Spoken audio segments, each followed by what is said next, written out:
पण आपल्याकडे वेळ कमी आहे. महत्वाचे अशा प्रकारच्या तुकोबऱ्यांच्या जीवनातल्या प्रसंगाला स्पर्श करून आज आपण कथेची सांगता करणार आहोत. तेव्हा शास्त्री बुवांनी त्या ग्रामाधिकाऱ्याला सांगितलेलं आहे की तो देहूचा तुका हाकलून द्या, त्याला आपल्या राज्यातून देशधडीला लावा.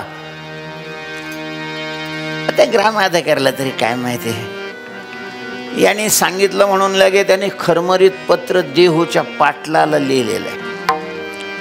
ते पत्र पाटलाकडे आल्यानंतर त्यांना तर आश्चर्यच वाटलं. त्यांची तुकोबऱ्यांच्यावर श्रद्धा होती, पण वरून दबाव आला. तुकोबऱ्यांना त्यांनी बोलवून घेतलं आणि ते पत्रच दाखवलं. तुकोबऱ्या म्हणतो आता काय करावं देवा. पाटील बी रागावला. काय खावे आता, कोणीकडे जावे, गावात राहावे कोण्यावळे का. गोपाला पाटील गावीचे हे लोक, आता घाली भिक कोण मज, आता घाली भिक कोण मज. गोपाला पाटील गावीचे हे लोक, आता घाली भिक कोण मज, आता घाली भिक कोण मज. गोपाला पाटील गावीचे हे लोक, आता घाली भीक कोण मज, आता घाली भीक कोण मज. गोपाला पाटील गावीचे हे लोक, आता घाली भीक कोण मज, आता घाली भीक कोण मज. अर्थात राजापर्यंत ही वार्ता गेलीच नाही. परस्पर खालीच अशा प्रकारचं हे सगळं घडलं. तुका म्हणे आमचा संग नव्हे भला, शोधित विठ्ठला जाऊ. आता तुकोबऱ्यांनी त्या पाटलाला सांगितलं काळजी नका करू. आणि तुकोबरे तडक अशा प्रकारचे वाघोलीला आलेले आहेत शास्त्री बुवाकडं. शास्त्री बुवाचं सकाळी पाठ वगैरे चालू होतं. तुकोबऱ्यांनी तिथं दंडवत घातलेले आहेत आणि तिथंच कीर्तन सुरू केलं. नवीन अभंगाची रचना. बस बस बस हेच हेच हेच. कोणी सांगितलं अभंग रचायचे? या अभंगामध्ये प्रत्यक्ष वेद अशा प्रकारचा तुझ्या मुखातून बाहेर पडतोय. तुकाराम महाराज म्हणतात आता मला काय कळतंय वेदन फित काय, आम्ही कुठं ते शिकलेलो आहे. पण हे तुला काव्य करायचं कोणी सांगितलं? आणि सांगितलं व देवाने सांगितलं. पांडुरंगाने मला स्वप्नात येऊन सांगितलं. नामदेवी केले स्वप्ना माझी जागी. हा प्रसंग आपण पाहिलेलाच आहे. वा वा वा. ह्या असल्या भाकड कथा सप्त्यात लोकांच्या समोर सांगायच्या.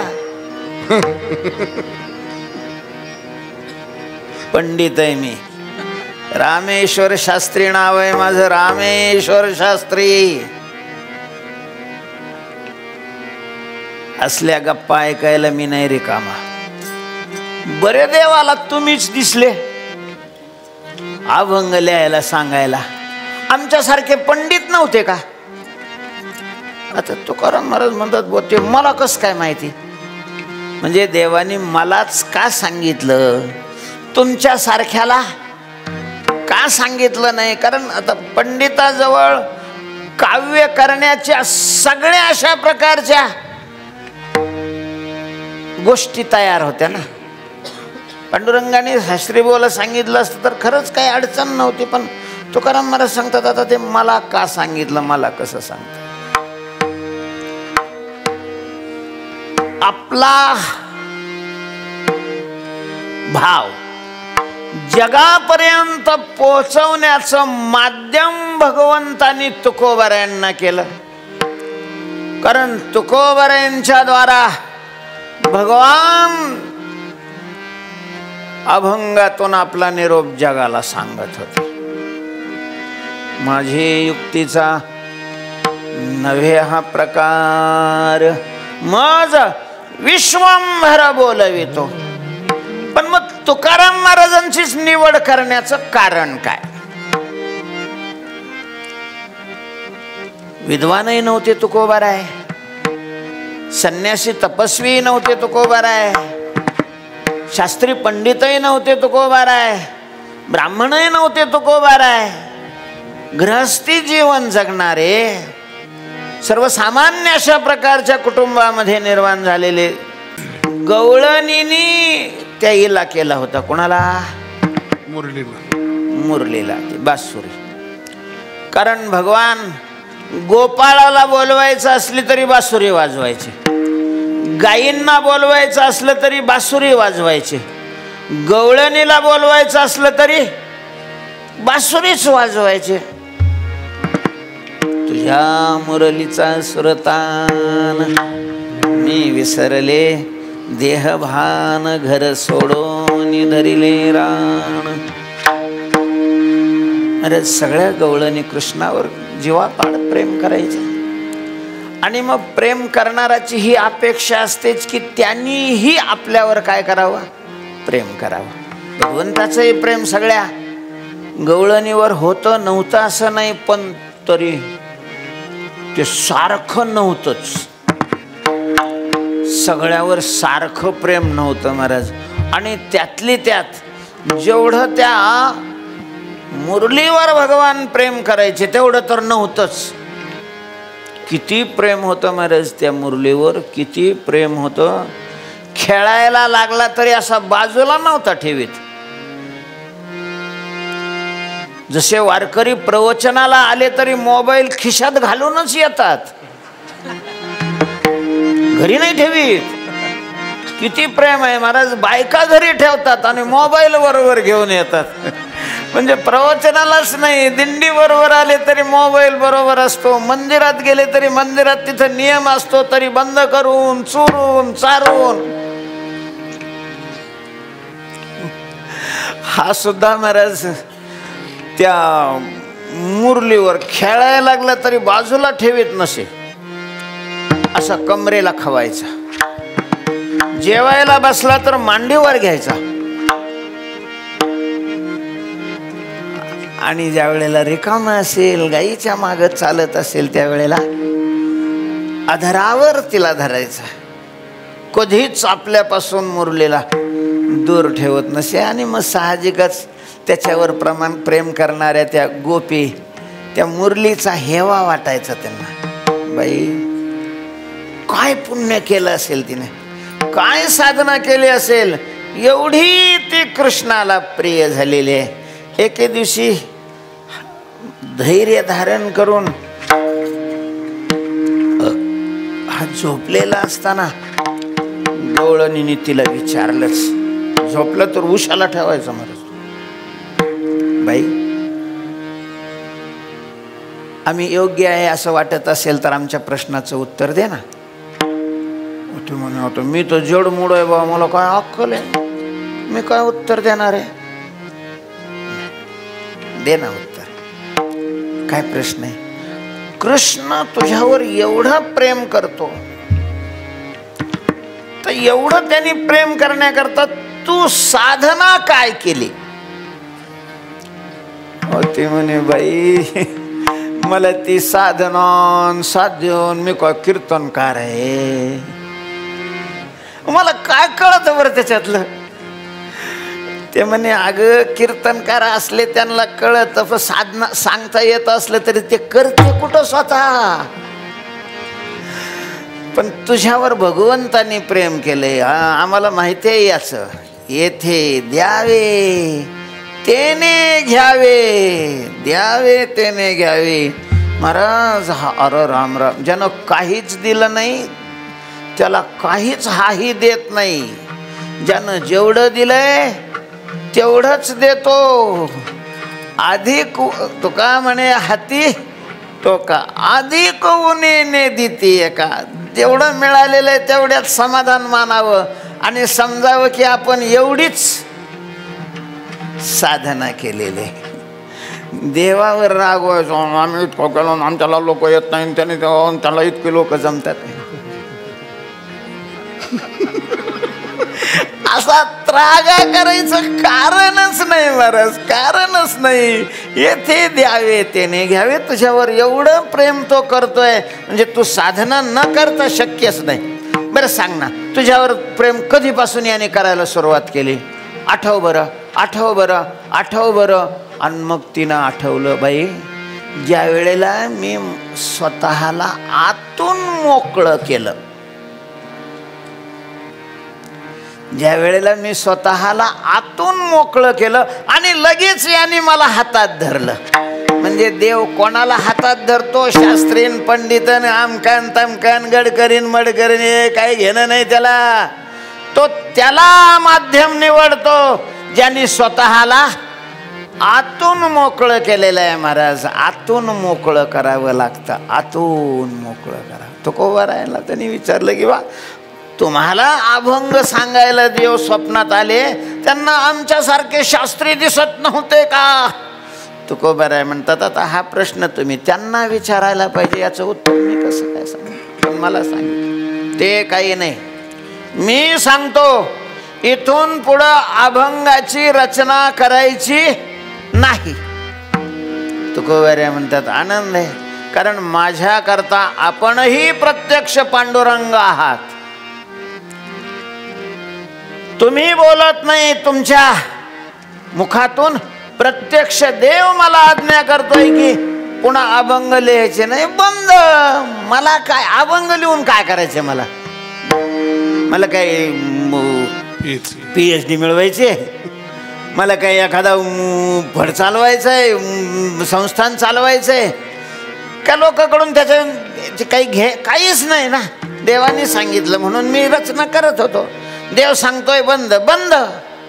पण तुकोबारायांनी विचारलं जे केलेले आहे ते आता इथून नाही करायचे, पण आतापर्यंत जे केलेले आहे ते काय शास्त्री बोला माहिती म्हणून शास्त्री बुवानी आता द्वेषच होता तुकाराम महाराजाविषयी अंतकरणामध्ये. जे केलेले आहे त्याची गाठोडे बांधा आणि तुमच्या हाताने ती काय करा, इंद्रायणीमध्ये सोडून द्या. आनंद आहे तुकोबाराय आनंदाने गावी आलेले आहेत. सगळ्या वह्या जेवढ्या लिहिलेल्या होत्या महाराज, सगळ्या वह्या त्याचे गाठोडे बांधलेले आहेत, त्याच्यात दगड ठेवलेले आहेत आणि तुकोबारायांनी स्वतः आपल्या हाताने ते इंद्रायणीत सोडून दिले. झाला, देवाची इच्छा होती म्हणून रचना केली, देवाची इच्छा नाही आता सोडून द्या, सोडून दिला. तुकोबारायांना काही दुःख वगैरे वाटलं नाही. पण मग बोबाट महाराज मोठ्या लोकांच्या चांगल्या गोष्टी पसरायला वेळ लागत नाही आणि असल्या काही खराब गोष्टीही कारण ते मोठेच असतात, त्यांची झाडं वाढलेली असतात, सगळीकडे पसरलं. ते भाविक लोकांना वाईट वाटायला लागलं. जे दुर्जन होते तुकोबारायांच्यावर जळत होतेच सगळेच. काही तुकाराम महाराजांचे तिथं म्हणजे कीर्तनाला येणारे बी सगळे भक्त होते असं काही नाही, येत होते.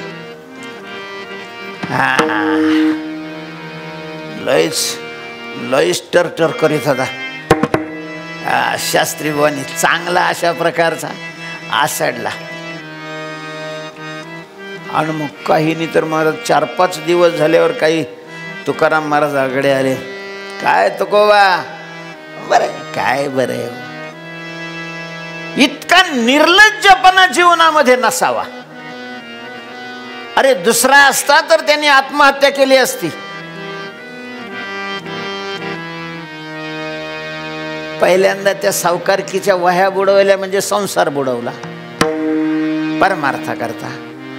आणि आता तो परमार्थही काय केला, बुडवून टाकला. एकही धडी नाही ना. देवना संसार तुका दोहीकडे चोर धोबिका कुत्ता कसं तुम्हाला काहीच वाटत नाही हो? हसताय, निर्लज्जासारखं खाताय पिताय. कुठे गेला तुमचा तो भगवान? हे सांगत होते की कोठे न दिशे पाहता, उडी घाली अवचिता, सुख ठेवी आम्हासाठी, दुःख आपणची गोटी. काय झालं ते? रिटायर झाला का गेला? कुठे आहे तुमचा भगवान? आणि मग तुकोबरेंच्या लक्षात आलं की या वह्या बुडवण्याच्या घटनेमुळं आपल्याच काही नाही, पण भक्तीवर मोठा आघात झालेला आहे. कोण करील भक्ती? कोण करील देवाचं नामस्मरण? कोण करील वारी? तुकाराम महाराजांनी एवढी केली तर त्यांची ही तरा झाली. कोण करणार आहे? अरे भक्तीचा प्रसार करण्याकरता आपल्याला देवाने इथं पाठवलंय आणि आपण तर प्रसाराच्या ऐवजी रस्ताच अशा प्रकारचा भक्तीचा बंद केलाय. आणि मग तुकोबऱ्यांनी निश्चय केला, देवा आता तुला हे जगाला दाखवून द्यावं लागेल. तुला जगाला दाखवून द्यावं लागेल की भक्ती करणारा करता तू काय करतो. घेतली गोधडी, तुळशीच्या कट्ट्यावर टाकलेली आहे. तोपर्यंत मी अन्नही घेणार नाही आणि पाणी घेणार नाही. विठ्ठल विठ्ठल विठ्ठल करत झोपलेले. एक दिवस झाला, 2 दिवस झाले, 3 दिवस झाले. तुकोबऱ्यांच्यावर प्रेम करणारी माणसं येऊन त्यांना उठवत होते, सांगत होते. तुकोबराय कोणालाच काही उत्तर दे. चकचक करायचे महाराज. 13 दिवस झाले निश्चक्र करीता. 13 दिवस झालेले. 13 दिवस पाणी नाही, अन्न नसल्यामुळं तुकोबराय असे बेशुद्ध होऊन पडल्यासारखे, शरीर हलत नाही. ज्या कुशीवर पडलेले होते त्या कुशीवरच कुस सुद्धा बदललेली नव्हती. लोक म्हणे आता नाही जगत तुकाराम महाराज. तुकोबऱ्यांचं अंगही गार पडलेलं होतं, पण खरं तसं नव्हतं. तुकोबऱ्यांच्या अंतःकरणात भगवान प्रगट झालेले होते. बाळवेश घेऊन श्रीहरी भेटला. विधीचा जनिता तूची आठवा दिदला. तेने प्रेमानंदे प्रेमे रुडविला. न तुके म्हणून तुका नामे. आणि मग त्या ध्यानामध्ये तुकोबाराय होते महाराज. 13व्या दिवशी संध्याकाळी तुकोबाऱ्यांच्यावर श्रद्धा असणाऱ्या सगळ्यांच्या मनात स्वप्नात भगवान गेले. त्यांनी सांगितलं, अरे काय झोपलेले आहेत? तुकोबऱ्यांच्या वह्या मी तशाच राखलेल्या आहेत, त्या भिजू दिलेल्या नाहीत.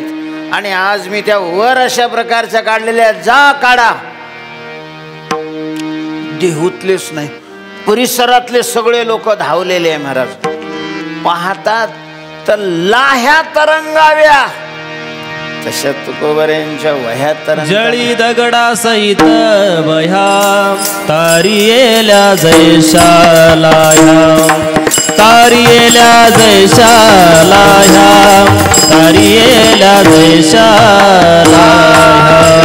दगडा सहित वह्या तारियेल्या जैशालाया. तारियेल्या जैशालाया.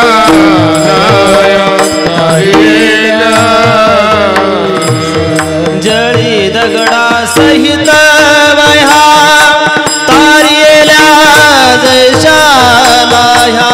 जळी दगडा सहित वह्या तारियेल्या जैशालाया.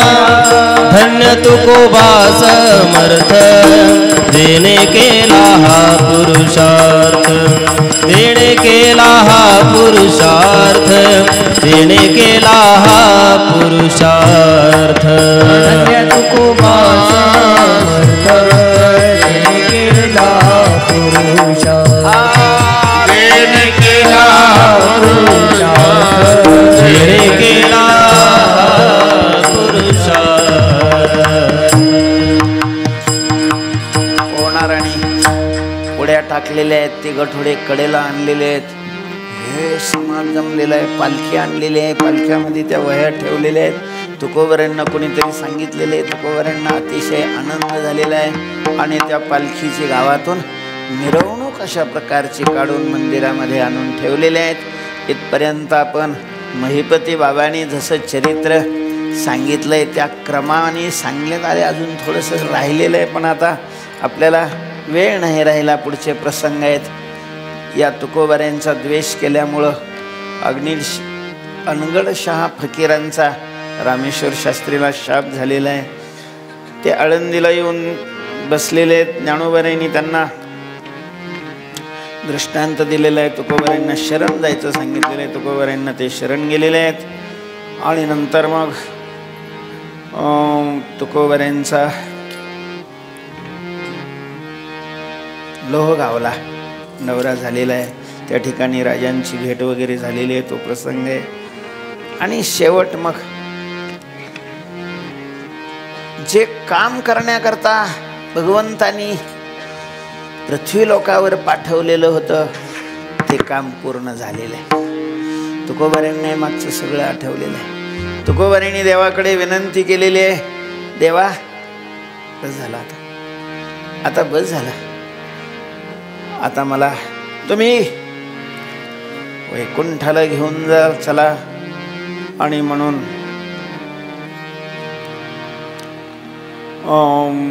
गरुडाला विनंती केली. पहिल्यांदा सनकादिकाची प्रार्थना केलेली आहे. तुम्ही सनकादिक संत म्हणविता कृपावंत एवढा करा उपकार, देवा सांगा नमस्कार.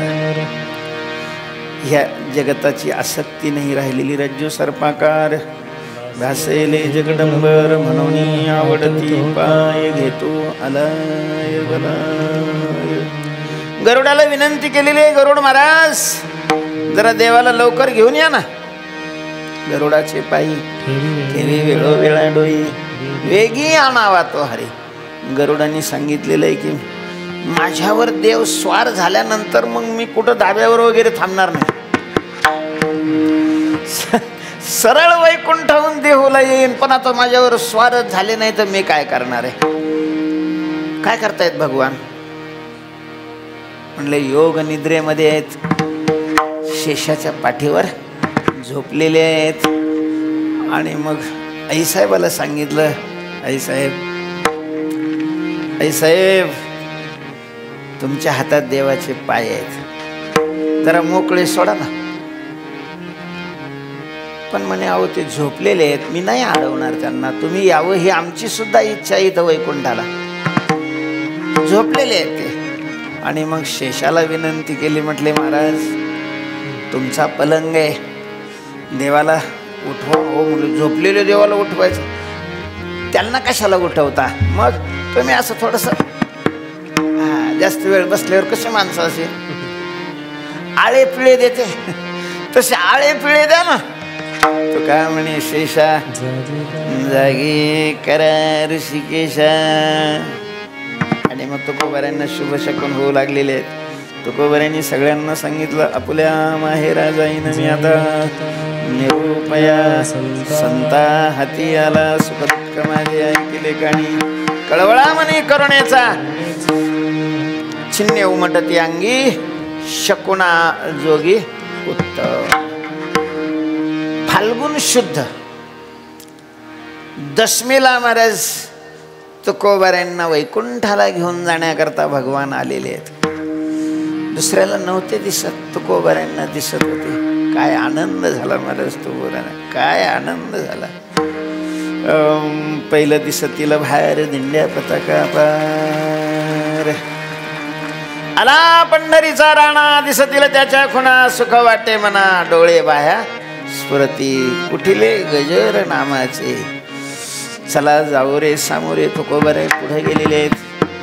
भगवंताचा हात धरून भगवंताला घराला आणलेला आहे. पाहुणे घराशी आजी आले ऋषिकेशी. आता मला नाही सांगायला वेळ काय भगवंता करता तुकोबऱ्यांनी जेवण बनवलं होतं.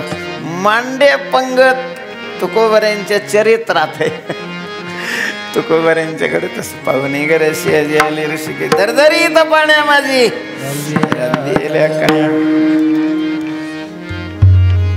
भगवंतांनी सांगितलं, अहो तुकोबा तुम्ही निरोप पाठवल्यामुळं मी तुम्हाला घेऊन जायला आलेलो आहे. पण रुक्मिणी आईसाहेबांनी सांगितलं, देवा तुकोबाऱ्यांचा इथून अशा प्रकारचं वैकुंठ गमन इतक्या सहजासहजी नाही, सोहळा झाला पाहिजे, सोहळा झाला पाहिजे. आणि मग महाराज भगवंतानी तो सोहळा दशमीपासून ते प्रतिपदेपर्यंत द्वितीयेपर्यंत देहूला मोठा सोहळा झाला. तुकोबाराय रोज कीर्तन करायचे, हजारो नाही लक्षावधी लोक तुकोबाऱ्यांचं श्रवण करायला याचे. शेवट तुकोबाऱ्यांनी सांगितलं, आता आम्ही वैकुंठाला जाणार.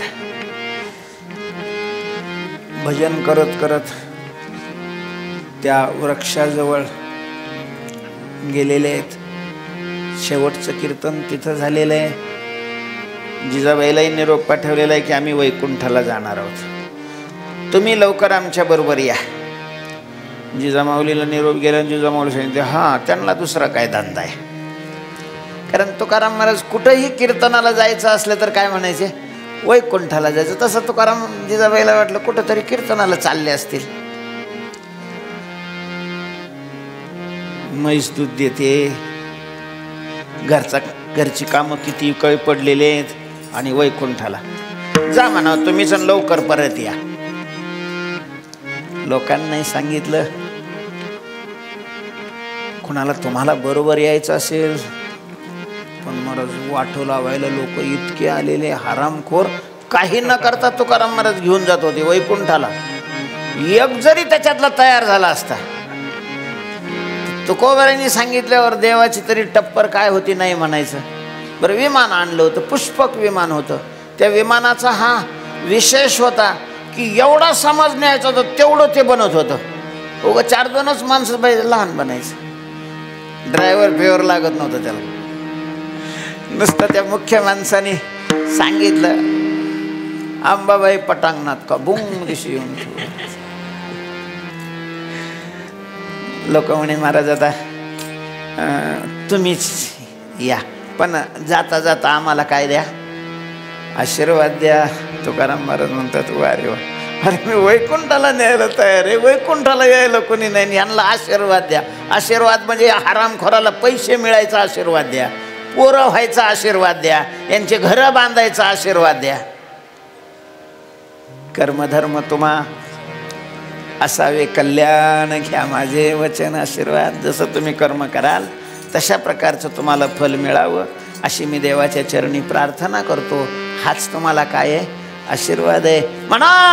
आणि मोठ्याने महाराज विठ्ठल विठ्ठल विठ्ठल असं म्हणायला लावलंय. तुकाराम महाराज नाचायला लागलेले आहेत. तुकोबारे नाचायला लागल्याबरोबर सगळ्या लोक अंतर्मुख झालेले आहेत. आणि तुकोबारे हळूहळू त्या विमानाकडं गेलेले आहेत. गरुडाच्या पाठीवर अंबारी होती, उंच होतं गरुड. तुकोबारा इकडं तिकडं पाहिलं, काळ येऊन बसलेला होता जवळ. तुकाराम महाराज निगडी, त्यांना वाटलं तुकोबारा आपल्याला शरीर देऊन टाकतील, दिव्य शरीराने जातील वैकुंठाला. आलं जवळ, असं असं भेस खाली. त्याच्या डोक्यावर पाय ठेवला महाराज आणि दुसरा पाय विमानात ठेवलेला आहे. आणि अगदी सगळ्यांना पाहात आम्ही जातो, तुम्ही कृपा सोद्यावी, सकळा सांगावी विनंती माझी. वाडवेळ झाला उभा पांडुरंग, वैकुंठा श्रीरंग बोलावितो. सगळ्या देवांनी पुष्पवृष्टी केलेली आहे, मोठ्याने जय जयकार झालेला आहे. कुंडली गवरला ज्ञानदेव तुकाराम महाराज की जय. श्री तुकाराम तुकाराम श्री राम तुकाराम राम तुकाराम राम तुकाराम कन्नभूषण तुकाराम शांतदूषण कथामृत अशना